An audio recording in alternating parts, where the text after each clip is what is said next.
We've had a very exciting ASH. The work on these targeted therapies is quite exciting.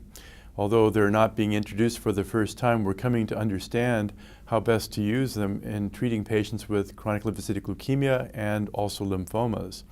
And it's very exciting to see long-term follow-up data which is showing how well these drugs are tolerated and how well patients do on therapy.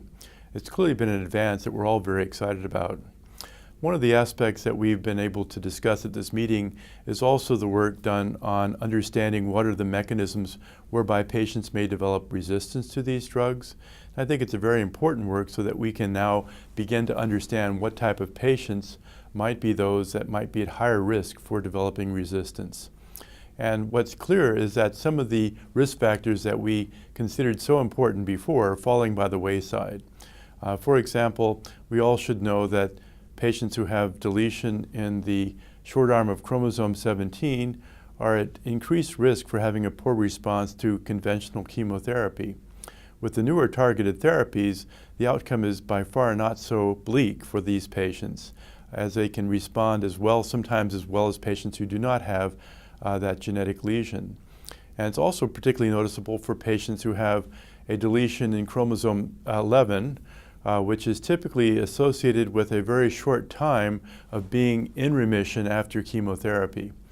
Right now with the new targeted therapies, we're seeing patients with these genetic lesions not only do as well, but in the case of the 11q-, patients appear to be doing better. This is the results of looking at some of the long-term follow-up data from 3 very important trials that were done with ibrutinib.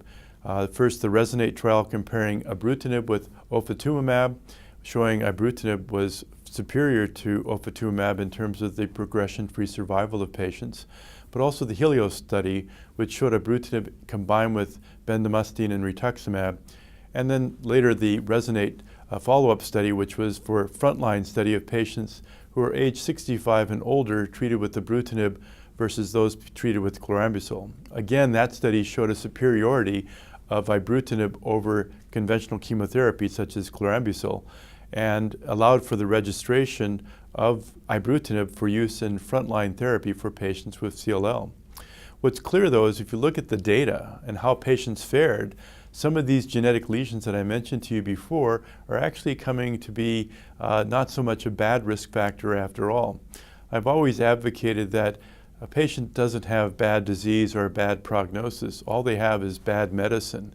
If we have better medicine, we can turn a bad prognosis into actually a good type of therapy.